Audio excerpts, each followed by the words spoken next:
Wie triffst du deine Entscheidungen? Mit Number Crunching, mit Excel-Sheet, harte Fakten, vielleicht mit AI oder eher nach dem Bauchgefühl? Und was ist überhaupt das Bauchgefühl? Vor ein paar Jahren stand ich vor einer wichtigen Entscheidung. Es ging um ein Outsourcing-Projekt. Es war ein Teilprojekt, was outgesourced werden sollte. Und die Daten lagen mir vor und es sah alles gut aus. Die Daten sahen gut aus, die Ausarbeitung war sorgfältig gemacht. Aber irgendetwas sagte mir, es passt nicht, es stimmt nicht. Und ich habe mich dann dagegen entschieden, dieses Outsourcing zu machen. Und im Nachhinein hat sich herausgestellt, es war die beste Entscheidung überhaupt. Und das ist mir auch schon häufiger passiert, in großen wie in kleinen Dingen.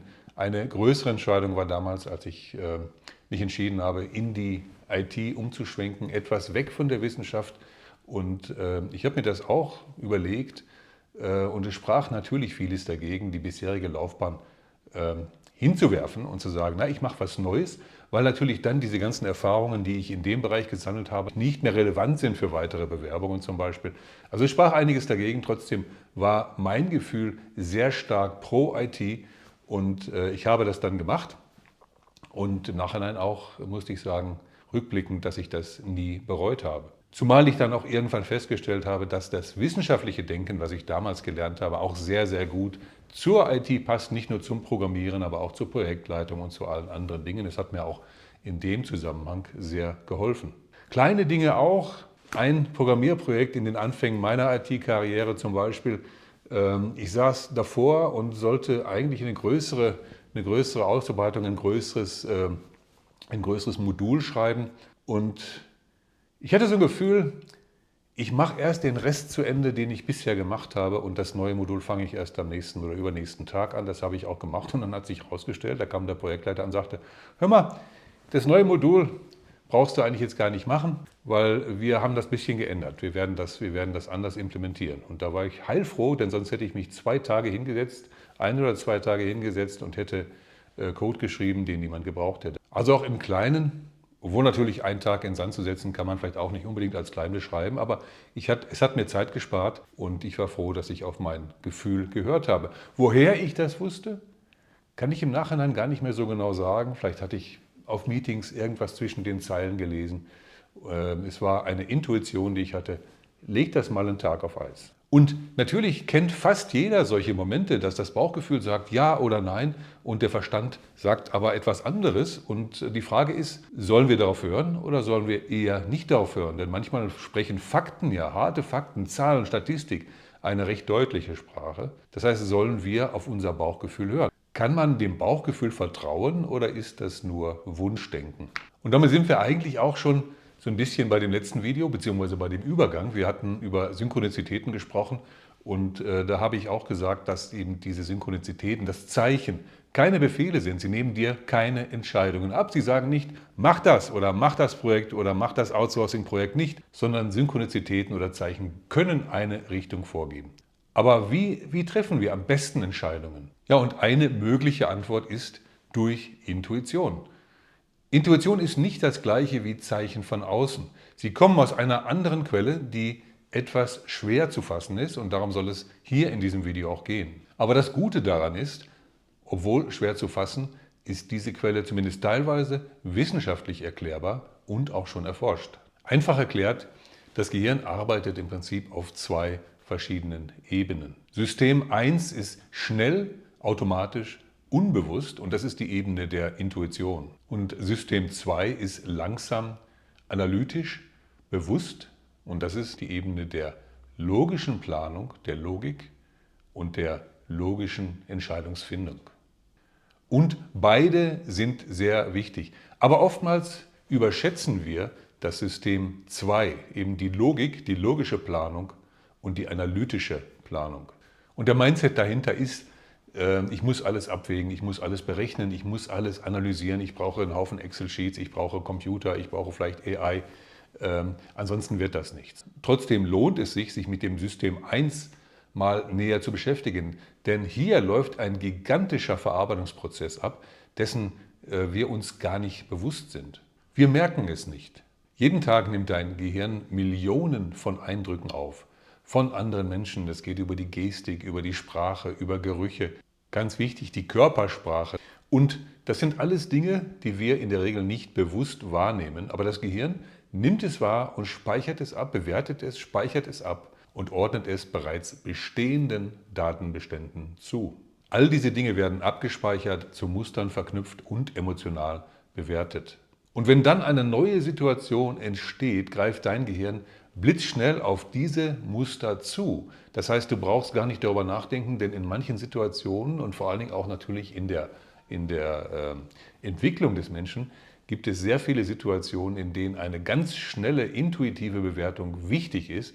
Stell dir vor, du warst damals irgendwie als Homo erectus oder als Neandertaler irgendwo, deine Vorfahren irgendwo in einem Urwald und da ist jetzt ein Geräusch und du fängst an zu analysieren und sagst, ja, okay, der Säbelzahntiger macht tap, tap, tap, aber das war jetzt eher so ein tap, tap, tap, tap. Und wenn du mittendrin bist in dieser Analyse, hätte dich wahrscheinlich der Säbelzahntiger schon gefressen. Das heißt, es ist sehr wichtig, eben auch in blitzschneller Zeit, in sehr schneller Zeit auch Entscheidungen treffen zu können. Also es gibt ein Gefühl, eine Ahnung, eine Intuition eben. Darüber hinaus findet diese Intuition nicht nur im Kopf statt. Der ganze Körper spricht mit und das drückt auch schon unsere Sprache aus. Man sagt ja eben auch, ich habe ein komisches Bauchgefühl oder man fühlt eine Enge im Hals. Der ganze Körper spricht letztlich mit und Neuroforschungen haben ja auch gezeigt, dass Datenverarbeitung eigentlich nicht nur im Gehirn stattfindet. Das ginge jetzt über dieses Video hinaus, aber es gibt andere Körperteile, zum Beispiel der Darm, ganz wichtig auch, und das Herz. Da finden eben auch Prozesse statt, denen man diesen Organen früher nicht zugetraut hätte. Das wäre aber dann Stoff für ein anderes Video. Und das sind Botschaften deines Nervensystems, das Informationen verarbeitet hat, weit bevor diese Informationen dein bewusstes Denken überhaupt erreicht haben. Bei mir ist es zum Beispiel so ein merkwürdiges Gefühl in der Magengegend, wenn ich das Gefühl habe, dass etwas in einem Projekt zum Beispiel oder auch in einer Entscheidung, bei einer Entscheidung nicht so wirklich stimmt. Der Hals kann auch betroffen sein, da fühle ich manchmal auch so eine gewisse Enge, wenn ich eben über diese Entscheidung nachdenke, die ich treffen möchte und wenn ich eine Seite dieser Entscheidung, also nach rechts zum Beispiel, durchdenke, dann kann es sein, dass sich auch so eine Enge im Hals einfindet. Das kann man auch nutzen in so einer kleinen Meditation, dass man sich auch hinsetzt, Atemübungen macht und eben genau das tut, den Körper abscannt. Es ist nicht bei jedem an der gleichen Stelle, bei mir ist es oftmals der Hals, den Körper abscannt, wie sich das alles anfühlt, Kopf, Hals, Brust, auch Bauch und dann an eine Entscheidung denken. Also ich stelle mir vor, dass ich diese Entscheidung in eine Richtung getroffen habe und schau dann, was passiert. Auf Hals, auf Brust, auf Bauch und schau, was sich verändert hat. Wenn ich jetzt weiß, okay, bei mir ist es der Hals, der dann zum Beispiel bei einer Entscheidung, hinter der ich nicht stehe, sich enger anfühlt, dann gehe ich direkt dorthin und schaue, was passiert. Du wirst vielleicht fragen, wann funktioniert denn diese Intuition? Es gibt ja manchmal Situationen, da hat man nicht das Gefühl, dass das überhaupt stimmt. Und manchmal hat man ja auch eine Intuition, die irgendwie nicht so richtig wahr zu sein schien, zumindest rückblickend betrachtet. Das heißt, wann funktioniert es? Ein ganz wichtiger Punkt hier ist Erfahrung. Wenn ein Arzt zum Beispiel 20 Jahre lang Erfahrung hat, dann hat er 20 Jahre lang Erfahrung im Stellen von Diagnosen und hat 20 Jahre lang Patienten mit unterschiedlichsten Wehwehchen und Gebrechen und schweren und leichten Krankheiten untersucht und hat natürlich die Erfahrung, über die ich vorher gesprochen habe, also diese ganzen Muster über 20 Jahre hinweg abspeichern können. Das heißt, seine Intuition wird in dieser Hinsicht, wenn es denn ein guter Arzt ist, sehr gut sein. Der Anfänger hat das noch nicht. Der zweite Punkt hierbei ist, du solltest für eine Intuition, für eine funktionierende Intuition emotional ausgeglichen sein. Wenn du gestresst, ängstlich, verzweifelt bist, dann ist das, was sich wie Intuition anfühlen kann, oftmals nur Wunschdenken oder Angst. Intuition hat hier eine ganz klare andere Qualität. Sie ist ruhig, klar, ohne Drama. Und diesen Unterschied kennen wir vermutlich alle, wenn wir diese Situation schon erlebt haben, eben mit Intuition aus verschiedenen Emotionslagen, aus verschiedenen Gemütslagen heraus. Wir wissen dann irgendwann, oh, jetzt ist dieses Gefühl, das ich habe, kommt aus einer Angst heraus. Ich möchte irgendetwas vermeiden und ich habe das Gefühl, na, geh da nicht hin oder mach das nicht. Oder das ist zu viel Aufwand oder ich habe da irgendwie Bedenken, vor der großen Gruppe zu sprechen zum Beispiel. Und dann kann sich natürlich so diese Intuition, die aber keine ist, einstellen. Der dritte Punkt hier ist, du solltest offen sein für Überraschungen. Intuition sagt dir manchmal etwas, was du überhaupt nicht hören willst. Wenn du sagst, ja, ich will, dass dieses Projekt auf jeden Fall funktioniert, ich will, dass das klappt und du steigerst dich in dieses Gefühl des Wollens so rein, dann ist das keine Intuition mehr, das ist Wunschdenken und Selbstbetrug. Intuition funktioniert also nicht, wenn du in einem bestimmten Bereich keinerlei Erfahrung hast, wenn du dann neu bist, wenn du emotional aufgewühlt bist oder wenn du ein bestimmtes Ereignis erzwingen möchtest. Wie kann man das denn trainieren? Intuition ist keine Magie, das ist eine Fähigkeit, die man ohne weiteres trainieren kann. Und hier gibt es ein paar kleine Übungen, die man machen kann, die sehr hilfreich sind. Die Übung 1 sind bewusste Pausen. Bevor du eine Entscheidung triffst, mach eine bewusste Pause. Und dann tu das, was ich vorhin schon so erzählt habe, etwas. Du musst es nicht als Meditation machen, aber setz dich hin, atme mal tief durch, werde ruhig, komm zur Ruhe, denk an irgendwas Nettes, vielleicht an einen schönen Strand erstmal, damit sich deine Gedanken etwas beruhigen. Und dann denk an Entscheidung 1 und dann schau, wie es sich anfühlt. Und du wirst es in verschiedenen Körperteilen eben merken. Die Körperteile reagieren darauf, bei mir wie gesagt der Hals. Und dann denk an Entscheidung 2 und schau, wie die sich anfühlt. Und manchmal sind die Ergebnisse ganz klar, ganz eindeutig. Manchmal muss man es ein-, zweimal machen, um eben zu sehen, ah ja, mein Körper tendiert auch in diese oder jene Richtung. Und wichtig hierbei ist, nicht denken, fühlen. Übung 2 hier ist das Intuitionstagebuch.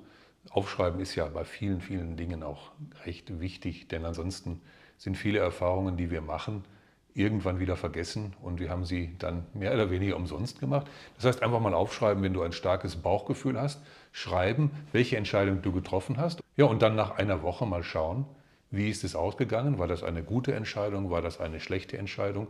Und im Laufe der Zeit kannst du die Entscheidungen mit dem Gefühl abgleichen und sehen, wenn ich dieses Gefühl habe, wenn sich das so oder so anfühlt, dann ist die Entscheidung bisher immer gut gewesen. Und wenn es sich aber so anfühlt, dann war sie oftmals neutral oder nicht so gut. Und dann weißt du im Laufe der Zeit recht genau, was dein Körper dir sagen möchte. Und du kannst dann präzise zwischen Intuition und Projektion unterscheiden. Und Übung 3, du kannst kleine Entscheidungen als Training nutzen. Mit wem triffst du dich? Welchen Weg fährst du nach Hause? Welches Buch kaufst du? Und merke dir, was du gemacht hast, merke dir, was du gefühlt hast und im Nachhinein kommt dann wieder der Abgleich, was war gut, was hat sich gut angefühlt, was war nicht so gut und dann kannst du diese Ergebnisse mit der Ausgangssituation zusammenbringen. So, was ist dann mit den Fakten? Die Fakten sind natürlich auch nicht unwichtig. Das möchte ich hier an dieser Stelle auch überhaupt nicht behaupten, im Gegenteil. Beides sollte zusammenspielen. Das heißt, es geht hier nicht um die Entscheidung entweder Intuition oder Logik. Die besten Entscheidungen entstehen immer, wenn beides zusammenkommt. Daten zeigen dir die Fakten und Fakten sind auch immer wichtig für eine gute Entscheidung auf einer soliden Grundlage und Intuition zeigt dir die Bedeutung. Daten können dir sagen, das ist möglich, Intuition sagt dir, das ist richtig. Den Daten zu vertrauen ist ganz wichtig, keine Frage. Aber ignoriere auch nicht, was dein Körper dir sagen möchte. Das heißt, Intuition ist kein Ersatz für Denken, aber Intuition ist auch kein Aberglaube. Sie ist eine Form von Wissen, die dein Gehirn und dein Körper gemeinsam erschaffen. Aus Erfahrung, aus Mustern und aus einer Tiefe, die dein bewusstes Denken nicht erreicht. Und ob du es Bauchgefühl nennst, deine innere Stimme oder einfach Intuition, diese Stimme, das Bauchgefühl oder die Intuition ist in jedem Fall real. Und in einer Welt voller Informationen ist diese innere Stimme vielleicht sogar wichtiger denn je. Nicht als Ersatz für Fakten, sondern als Kompass, der dir hilft zu navigieren, wenn die Fakten alleine nicht reichen. Manchmal weiß dein Körper eben mehr als dein Kopf und dann ist es Zeit, mal zuzuhören. Und jetzt bin ich neugierig, wann hast du das letzte Mal auf eine Intuition gehört? Und wie ist es ausgegangen? Schreib es in die Kommentare. Bis zum nächsten Video. Eine gute Zeit. Tschüss.